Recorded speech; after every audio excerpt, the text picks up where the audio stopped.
In this video, I'm going to show you one of the most overlooked parts of a vehicle, the rubber bushing. Rubber bushings come in all different sizes. They're also used on all different parts of the vehicle, your suspension, your transmission mounts, your motor mounts. Even if you have an all-wheel drive vehicle, your drive shaft. Have you ever been driving your vehicle and you feel a vibration? So you say to yourself, I'm going to go get my tires balanced. You get your tires balanced and it doesn't fix the problem. Or maybe you go get an alignment and that doesn't fix the problem.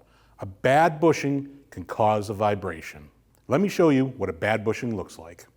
Now these bushings can start to crack or rip or fall apart.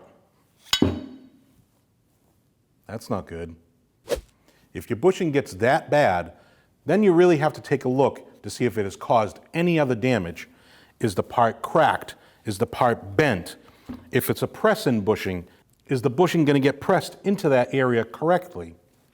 This arm looks good, so you get your new bushing from 1A Auto, you press it into your arm, you install it on the vehicle, and you're good to go.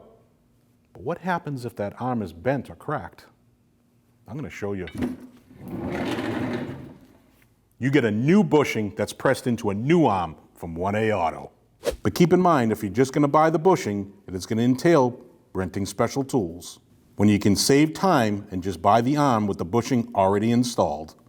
Well, that's the way I would do it. Your bushings will wear out no matter the age or the mileage of your vehicle, or no matter what climate you drive it in. So remember, check your bushings.